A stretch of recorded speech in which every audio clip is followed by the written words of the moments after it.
అయినా మదన్ ఏం మాట్లాడకుండా ఉండేసరికి అతడి ఫోర్ హెడ్ వేడిగా తగులుతుంటే మీకు కూడా ఫీవర్ వచ్చిందా అంటూ మదన్ చెంప మీద చెయ్యి వేసి చూసింది. పక్క నుండి సరియు ఎంత దగ్గుతున్నా వారిద్దరూ ఇంకో ప్రపంచంలోకి వెళ్ళిపోవడంతో శాడిస్ట్ బావా ఏం మాయ చేస్తున్నావురా, నీ వల్ల చచ్చిపోయి ఉండేది కానీ ఏం కానట్టు మాట్లాడుతుంది, మిమ్మల్ని చూస్తే నాకు పిచ్చెక్కుతుంది అని గొనుగుతూ సీరియస్గా అంటే చాలా సీరియస్గా మొహం పెట్టి వెళ్ళిపోయింది. అక్కడే ఉన్న సతీష్ని చూసి అదే సీరియస్ ఫేస్తో అతన్ని సైట్ కొడుతూ ఎదురుగా కూర్చుంటుంది. సతీష్ కళ్ళ మీద చేతులు పెట్టుకొని కళ్ళు మూసుకొని ఉండటంతో సరియు వచ్చినట్టు అతడికి తెలియదు. మదన్ చెంప మీద పెట్టిన సిరి చేతిని పక్కకు తోసేసి ఆమె బుగ్గ మీద ముద్దు పెడుతూ మామయ్య ఎక్కడున్నారు అని అడిగాడు. అతని నుండి దూరం జరిగి ఎప్పుడో వెళ్ళిపోయారు, ఏదో బిజినెస్ డీల్ గురించి ఫారినర్స్తో మాట్లాడటానికి అంది. అంటూ ఎర్రగా ఉన్న కళ్ళు మంట పెడుతుంటే వాష్రూమ్కి వెళ్ళి ఫేస్ వాష్ చేసుకుని వచ్చి తిన్నావా అని అడిగాడు. లేదండి, అత్త తీసుకొని వస్తుంది. మీకు నా మీద కోపం తగ్గిందా అని బెక్కుతూ భయంగా అతన్ని చూస్తుంది. అప్పుడే సుజాత గారు లంచ్ బాక్స్ తీసుకొని రావడంతో బయట ఉన్న సతీష్ సరియులను కూడా లోపలికి తీసుకొస్తూ అందరికీ ప్లేట్స్లలో భోజనం వడ్డించారు. మదన్కు చిత్ర మాట్లాడిన మాటలు వాళ్ళ ఫాదర్ మాటలే గుర్తుకు వస్తుంటే ఆలోచనలన్నీ చల్లా చెదరై సుజాత గారు తినమని చెప్తుంటే తినడం ఇష్టం లేకను తిండి సహించకను తినను అని ప్లేట్ పక్కన పెట్టేశాడు. సిరి వైపు చూసి ఏమైంది అని అడిగాడు. అత్తయ్య వచ్చిన దగ్గర నుండి మూడీగానే ఉన్నారు అని బదులిచ్చింది.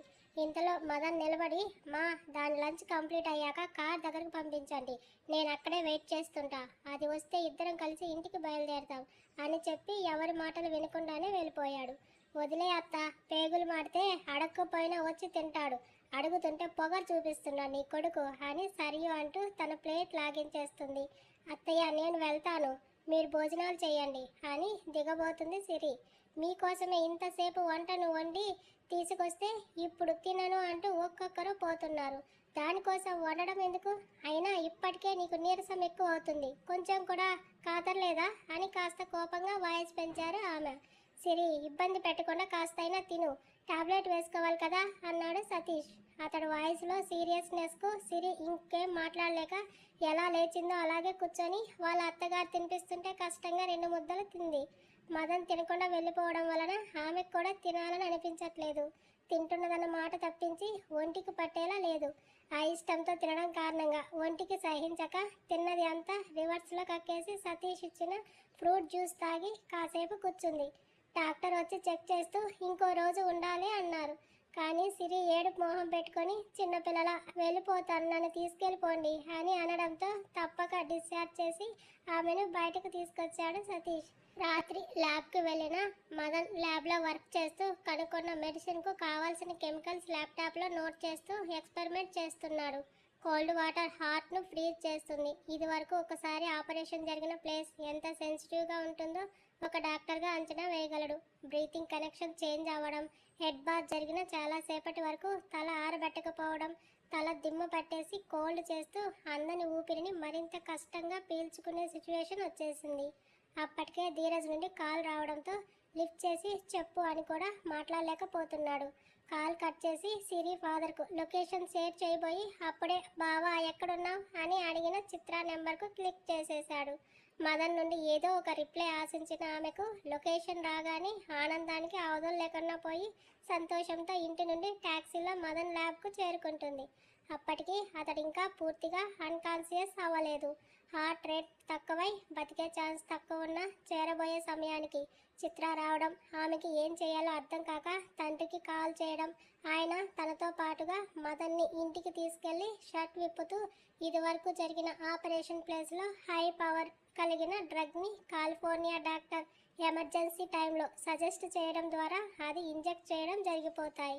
ఒకవైపు సిరి ఫీవర్ను తట్టుకోలేక బెడ్ మీద వణికిపోతుంటే అదే సమయంలో మదన్ ప్రాణాలతోనే పోరాడే సిచ్యువేషన్ ఏర్పడింది. ఆఫ్టర్ 2 hours మెలకు వచ్చిన అతనికి స్లో బ్రీతింగ్తో కొట్టుకుంటున్న గుండె మీద చెయ్యి పెట్టి లేచి మెల్లగా కళ్ళు తెరుస్తూ చూశాడు. పక్కనే చిత్ర అతన్ని కౌగిలించుకొని ఉంది. జరిగింది రికాల్ చేసుకుంటూ లేవడానికి ప్రయత్నిస్తున్నాడు. మదన్ కదలడంతో మెలకు వచ్చిన చిత్ర కంగారుగా లేచి కూర్చుంటూ బావా ఎలా ఉన్నావు, ఎంత భయమేసిందో తెలుసా, అసలు ఏమైంది నీకు అని అడుగుతూ ఒక్కసారిగా హక్ చేసుకుంది. ఎందుకో ఆ అమ్మాయి అలా టచ్ చేయడం అన్కంఫర్టబుల్గా ఫీల్ అవుతూ సారీ ఇబ్బంది పెట్టినందుకు, వెర్ ఈజ్ మామయ్య అని అడుగుతూ ఆమెను దూరం జరిపాడు. డాడ్ ఉన్నారు కానీ నీకు ఇక్కడ ఎందుకు ఇంజెక్షన్ చేశారు అని చిన్నగా కన్నీళ్లు కారుస్తూ అతని హార్ట్ మీద వేలు పెట్టి చూపిస్తుంది. మదన్ ఓపెన్గా ఉన్న షర్ట్ బటన్స్ పెట్టుకొని నథింగ్, అది నువ్వు తెలుసుకోవాల్సిన అవసరం లేదు అంటూ బెడ్ దిగాడు. అదేంటి బావా అలా అంటావు? మనం ఒక ఫ్యామిలీ, ఒకరి గురించి ఒకరికి తెలుసుకునే అర్హత ఉంటుంది. నీకేమైందో చెప్పు. అక్కడ నీ పెళ్ళాం హాస్పిటల్లో ఉంది, ఇక్కడ నువ్వు ఇలా ఉన్నావు. మీ ఇద్దరికి ఏమైనా అంటూ ఆగిపోయి ఇప్పటి వరకు రాని ఆలోచన రాగానే అందులో సంతోషం వెతుక్కుంటూ మదన్ జవాబు కోసం చూస్తుంది. వాట్? అదే హాస్పిటల్లో ఉండడం ఏంటి? ఏమైంది దానికి అని సీరియస్గా అడిగాడు. హై టెంపరేచర్ ఫీవర్ హాస్పిటల్లో పడింది, నీకు తెలీదా? లేదు అంటూ కంగారుగా వెళ్ళిపోతాడు. చిత్ర వెళ్ళనివ్వకుండా అడ్డుగా నిలబడి ముందు నుండి హగ్ చేసుకుంటూ, ఎందుకు బావా అంత కంగారు పడతావు? నీకు సిరి అంటే ఇష్టం లేదని తెలుసు, అయినా ఎందుకు అలా కన్సర్న్ చూపిస్తావు? నీకేమైందో అని ఎంత భయపడ్డానో తెలుసా అని అంటూ ఉండగా మదన్ ఆమెను విడిపించిన ఫోర్స్కు నోరు మూసేసి అతడు చూసిన చూపుకి తల దించేస్తుంది. అప్పుడే వాళ్ళ నాన్నగారు రావడంతో మామయ్య ఇంటికి బయలుదేరుతా అన్నాడు. ఆయన కూతుర్ని బయటకు పంపించి డోర్ క్లోజ్ చేస్తూ మదన్ పల్స్ పట్టుకున్నాడు. కండిషన్ ఇంకా బెటర్ కాలేదు, నువ్వు ఎక్కడికి వెళ్ళడానికి కుదరదు అని బలవంతంగా ఇంకో ఇంజెక్షన్ ఎక్కించి, you have to be cool Madan, stress పడుతున్నావు, సీరియస్ అవుతున్నావు. మేము నిన్ను బ్రతికించాలని అనుకుంటే నీకు నువ్వే కండిషన్ని మరింత వర్స్ట్ చేసుకుంటున్నావు. ఇలాగే కంటిన్యూ చేస్తే అయితే ఈ విషయం సిరికి చెప్పాల్సి వస్తుంది అని అంటారు. సతీష్ మదన్ కార్ విండో నాక్ చేయగా కళ్ళ మీద చేతులు పెట్టి కళ్ళు మూసుకున్న మదన్ తేరుకొని ఎవరు అన్నట్టు అసహనంగా చూశాడు. ఫ్యామిలీ మొత్తం కనబడేసరికి కార్ లాక్ ఓపెన్ చేసి స్టార్ట్ చేయగా, టేక్ కేర్ సిరి అని అన్నాడు సతీష్. అలాగే బావా, మీరెలా వస్తారు? నా కారు ఉందిగా, మీ వెనకే ఫాలో చేస్తాం, కంగారు పడకు అంటుండగా మదన్ అమ్మా అని సుజాత గారిని అరుస్తూ, నా పెళ్ళాన్ని చూసుకోవడం నాకు తెలుసు, కొత్తగా పెళ్ళైన వారిని అత్తారింటికి పంపుతున్నట్టు ఆ సాగనంపడాలు ఏంటి అని అరిచాడు. అరుపుకి ఏ మాత్రం కేర్ చేయకుండా సిరి నుదుట ముద్దు పెట్టి డోర్ ఓపెన్ చేశాడు సతీష్. ఎదవ మోహం వేసుకొని వీడి వేషాలు, నీ కళ్ళన్నీ దీని మీదనే ఉన్నాయేంట్రా అని లోపల గొనుక్కుంటూ సిరి కూర్చున్న వెంటనే కర్చీఫ్తో సిరి ఫోర్ హెడ్ తుడిచేసి కార్ని రయ్యమని పోనిచ్చాడు.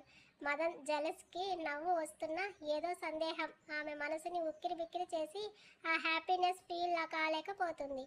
అనుమానం పెట్టుకొని అడగకుండా ఉంటే ఇంకా ఎక్కువ గొడవలు జరుగుతాయి కదా అని సిరి మనసు హెచ్చరిస్తుంటే అడిగి ఆయన్ని అవమానించాలని అనిపించట్లేదు అనుకుంటూ జవాబు ఇచ్చుకుంటుంది.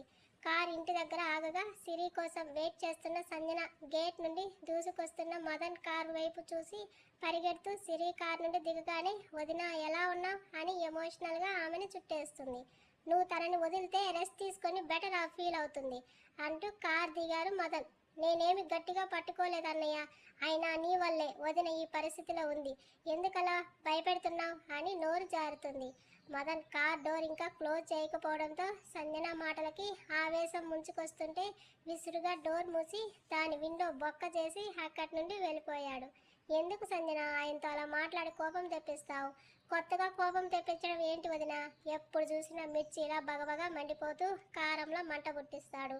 ఆయనే మిర్చి కాదు అని మూతి తిప్పి ఇద్దరి మాటల్లోనే హాల్కి రావడంతో అక్కడ వాళ్ళ నాన్నగారితో మాట్లాడుతున్న మదన్ తండ్రిని చూసి, ఎలా ఉన్నారు డాడీ అడుగుతుంది. మామయ్య అడగాల్సిన ప్రశ్న నువ్వు అడుగుతున్నావేంటి వదినా అని నవ్వుతూ కూర్చుంది సంజన. సిరికి నీరసంగా తగులుతుంటే వాళ్ళ నాన్నగారి పక్కన కూర్చొని, కొన్ని డేస్ రెస్ట్ తీసుకోవచ్చుగా డాడీ, బిజినెస్ అంటూ బిజీ అయిపోతున్నారని అంటుంది. కొన్ని ఇంపార్టెంట్ ప్రాజెక్ట్స్ రన్ అవుతున్నాయిరా, ఇప్పుడు డ్రాప్ అవ్వడం కుదరదు. వచ్చేస్తా అన్నావంట, ఇప్పుడు ఎలా ఉంది? పర్వాలేదు అంటూ తండ్రి భుజం మీదకు వాల్చిన తలని వెనక్కి తీసుకొని, ఆయనకు కూడా ఫీవర్ ఉన్నట్టుంది డాడీ, మర్చిపోయా అంటూ కంగారుగా లేచి మదన్ని చూడబోతే ఆమె చెయ్యి పక్కకి తోసేసి, ఓవర్ యాక్షన్ చేయకుండా కాఫీ తెచ్చివ్వు, నేను బాగానే ఉన్నాను అంటూ లేచి నిలబడి రూమ్కి వెళ్ళిపోయాడు. మదన్ వెళ్ళిపోయిన తర్వాత తండ్రి వైపు చూసిన ఆమె చూపుల్లో నా బాధ మీకు అర్థమవుతుందా, ఎందుకు నా లైఫ్ ఇలా చేశారు అని ప్రశ్నించినట్టు కనిపించగా ఆయన చిన్నగా నవ్వుతూ నిల్చొని సిరి తల నిమురుతూ ఒక్కోసారి వాడి పొగరులో కోపం మాత్రమే కాకుండా కనిపించని చిన్న పిల్లాన్ని కూడా అప్పుడప్పుడు చూడు అని చెప్పి వెళ్ళిపోయారు. ఆయన మాటలు అర్థం కాక ఆలోచిస్తున్న సిరికి వదిన chicken soup is ready you want అని అడుగుతుంది సంజన. అమ్మో నో అని అరుస్తూ వెనక్కి తుల్లిపడి సంజన పక్క నుంచి కిచెన్లోకి వెళ్ళి మదన్కు కాఫీ చేయడానికి సిద్ధపడుతుంది. సరియు బావా కార్ ఆపు అని గట్టిగా అరవడంతో పక్కనున్న సుజాత గారు చెవులు మూసుకొని రామరామ అనుకుంటే ఏ భావం లేకుండా కార్ని సైడ్కి ఆపేస్తాడు సతీష్. ఆ రోజు ఒక చాక్లెట్ డబ్బాతో తిరిగి వచ్చుంటే బాగుండేది. ఫారిన్ కంట్రీస్లో అమ్మేటట్టు ఎన్ని వెరైటీస్ ఏరుకొని పెట్టుకున్నాను అని నోట్లో నీళ్లు నములుతుంటుంది. పెద్దమ్మ దాన్ని కూర్చోమని చెప్పు అన్నాడు. ఆవిడ పిలవడంతో డల్గా ముఖం మార్చేసి లోపల కూర్చున్న సరియు వైపు చూస్తుంటే పదే పదే ఆ పెదాలు కలపడమే గుర్తొచ్చి చూపులు తిప్పేస్తూ లోపలికి వెళ్ళాడు. తిరిగి వచ్చిన తర్వాత తీసుకొచ్చిన దానిని సరియు ఒడిలో పడేసి రింగ్ అవుతున్న మొబైల్ చెవి దగ్గర పెట్టుకున్నాడు. కొంతసేపు మాట్లాడి ఆఫీస్ పర్పస్ మీద వేరే ఊరు వెళ్ళాలని తన పిఏ చెప్పడంతో అవునా అంటూ కాల్ కట్ చేశాడు. సరియు చేతిలో చాక్లెట్స్ అన్నీ నేల మీద పడి ఆమె కళ్ళల్లో నుండి కన్నీళ్లు చెంపల మీదకు జారితే వెళ్ళిపోతున్నావా అని వెక్కుతూ అడుగుతుంది. రోడ్డు మీద ఉన్నాం, కార్లో కూర్చో, ఇంటికి వెళ్ళాక మాట్లాడుకుందాం. సరియు అరుస్తున్నావెందుకు? నువ్వు వెళ్ళిపోతే నన్ను కూడా తీసుకెళ్ళు, లేకపోతే నేను ఇంటికి రాను, ఇక్కడే ఉంటా. మెంటల్ దానా, ఎందుకే చిరాకు తెప్పిస్తావు? నువ్వేమైనా నా పెళ్ళాంనా? నేను ఎక్కడికి వెళ్తే అక్కడికి నేను తీసుకెళ్ళడానికి ప్రతిసారి లిమిట్స్ క్రాస్ చేస్తున్నావు. కాస్తైనా సిరిలా ఉండడం నేర్చుకో. ఇంకొకరితో కంపేరింగ్ ఎందుకులే, కాస్త అమ్మాయిలా ఉండడం నేర్చుకో, సరిపోతుంది. మీ ఇద్దరు కాస్త కార్లో కూర్చుంటారా సీరియస్గా అన్నారు సుజాత గారు. వెక్కిళ్ళు వస్తున్న ఏడుపుకు కార్లో కూర్చొని వాటర్ తాగుతూ సతీష్ మాట్లాడిన మాటలనే గుర్తు చేసుకుంటుంది. నీ మీద పుట్టిన ప్రేమ మారిపోవడానికి మర్చిపోవడానికి నిన్నో మొన్నో పుట్టింది కాదు బావా. నీ ఒడిలో ఆడుకుంటున్నప్పుడు నుండి ఆ స్పర్శకు అలవాటు పడినప్పుడు ఆడుకొని ముచ్చట తీర్చుకున్నాను.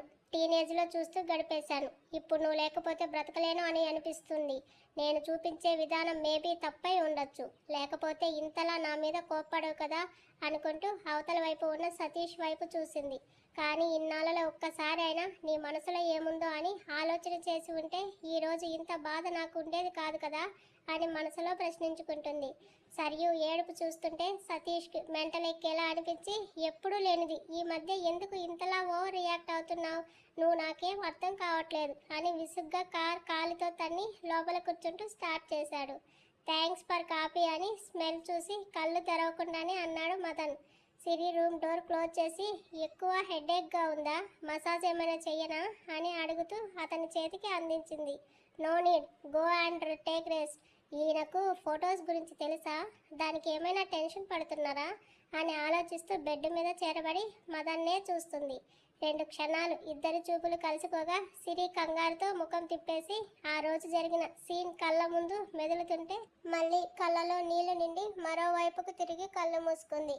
ఖాళీ కప్ని టేబుల్ మీద పెట్టి సిరి పక్కకు చేరి యాయ్ తిన్నగా పడుకో అన్నాడు. ఎందుకు అన్న ఎక్స్ప్రెషన్ ఇచ్చి చెప్పింది చేయడం బెటర్ అనుకుంటా. తిన్నగా పడుకోగా సిరి నడుము మీద చీరని పక్కకి తోసి స్మూత్గా బెల్లిని టచ్ చేశాడు. మదన్ అలా చేస్తాడని ఊహించని సిరికి షాక్ కొట్టి ఉలిక్కిపడి లేస్తూ కంగారుగా అతను చూసింది. తిరిగి ఆమెను తన మీదకి లాక్కొని don't panic, I'm not forcing you అన్నాడు. సిరి కంగారుకే క్విన్లా బెదిరిపోతూ మదన్ మీద ఉండడం సిగ్గుతో పాటు ఇబ్బందిగా అనిపించి పక్కకి జారుతుంటే ఏయ్ చెప్తే అర్థం కదా, ఇలానే ఉండవే అంటూ జారిపోతున్నామని మీదకి లాక్కున్నప్పుడు అతనికి తెలియకుండానే అతని చెయ్యి ఆమె ఎడమ వక్షోజాన్ని తడుముకుంటూ పట్టుకోగా అంతకంత కంగారు ఎక్కువై మదన్ మీదనే స్టన్ అయిపోయి అతని షర్ట్ని చేతిలో బిగిస్తుంది. సిరి పట్టుకు ఏమైందో అని చూసుకున్న మదన్ ఇద్దరి మధ్య నలుగుతున్నదాని కింద చేతిని తీసి నడుము మీదకు చేర్చాడు. I think Chitra loves me అని చెప్పాడు. మదన్ చేతులు మాటలు అర్థం కాకపోతుంటే నీరసంకు భారమైన ఊపిరి తోడై ఎద మీద వాలిపోతుంది. నడుము మడతల్లోని చేతిని చిన్నగా కదుపుతూ పిండి ముద్దలోకి వేళ్లు పెట్టి నొక్కేలా ఆమె నడుముని ప్రెస్ చేస్తూ మడతబడిన స్కిన్ని లాగుతున్నాడు. మదన్ షర్టు పట్టుకున్న సిరి చేతులు అతడి కాలర్ పట్టుకొని వేగంగా ఊపిరి తీసుకుంటూ ఆమె శరీరాన్ని అతన్ని పూర్తిగా అతడికే వదిలేస్తూ పరవశిస్తుంది. వింటున్నావా ఏం చెప్తున్నానో అంటూ సిరి చేతిని కాలర్ దగ్గర విడిపించాడు. అయినా ఆమెలో ఏ ఉలుకు పలుకు లేకపోయేసరికి ఆర్ యు ఆల్ రైట్ అంటూ ఆమె జుట్టులోకి వేలు పెట్టి ముఖం మీదకు ఎత్తాడు.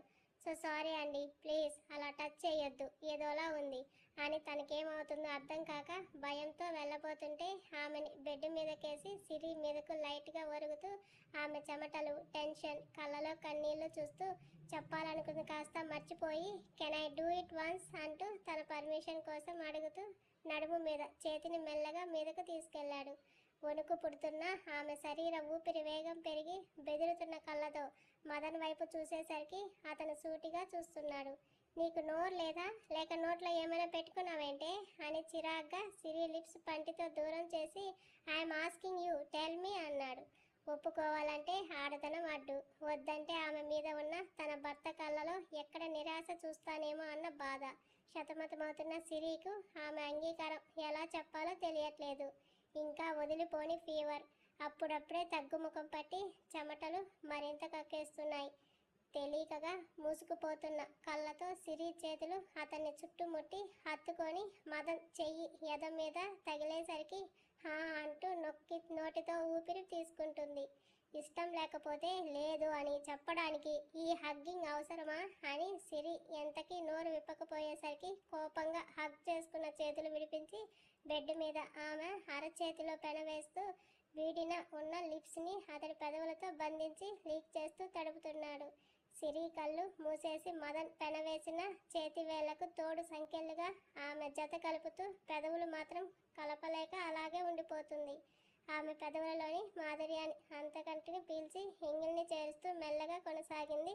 కాస్త ఇద్దరికి ఊపిరి భారమయ్యేంత వరకు కొనసాగగా మదన్ మొదటిసారి ఇంత ఫీల్తో కిస్ చేయడం వలన ఎమోషన్స్ ఎలక్ట్రిక్ పల్స్ అడ్డదిడ్డంగా తిరిగి బంధించిన ఆమె చేతులు వదిలి శరీర బరువుని సగం బెడ్ మీద మరి కాస్త సిరి మీద వదిలేస్తూ ముడిపడిన నాలుకల్ని ఇంకాసేపు ఆటాడించి శబ్దం వచ్చేలా ఆగి ఆగి ముద్దులు పెడుతూ పూర్తిగా పెదవులను నలిపేసి అరగంట తర్వాత వదిలాడు. అలాగే కిందికి దిగి సిరి గుండెల మీదకు మెడ మధ్యలో ముఖం పెట్టుకొని ఒక చేతిని ఆమె నడుము మీద వేసి కళ్ళు మూసుకున్నాడు.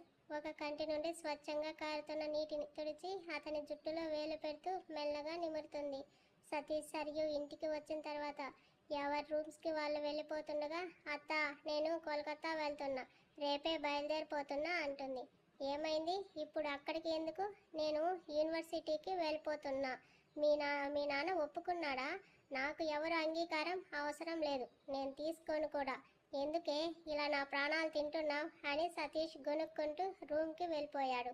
వెళ్ళిపోతున్న సతీష్ని చూసి నువ్వు ఎలా వెళ్తావో నేను చూస్తా, నువ్వు వెళ్ళిపోతే నేను మాత్రం ఇక్కడ ఉండి ఆటలాడుకోవాలా? నేను అక్కడికి వెళ్ళడం నీకు ఇష్టం లేదని తెలుసు బావా, ఇప్పుడు ఎలా ఆపుతావో చూస్తాను అని సైడ్ స్మైల్ వదిలింది. వసే నేనేమైనా అన్ఎడ్యుకేట్ అనుకుంటున్నావా? అబద్ధాలు చెప్పడానికి నువ్వు మేనేజ్మెంట్లో చేస్తున్నావు, కాలేజ్కి వెళ్ళనవసరం లేదు. అలా అని నీకెవరు చెప్పారు? అది మన ఇష్టమంతా, వెళ్ళాలి అంటే వెళ్ళొచ్చు, వెళ్తే బెస్ట్, క్లాసెస్కి అటెండ్ అవుతారు.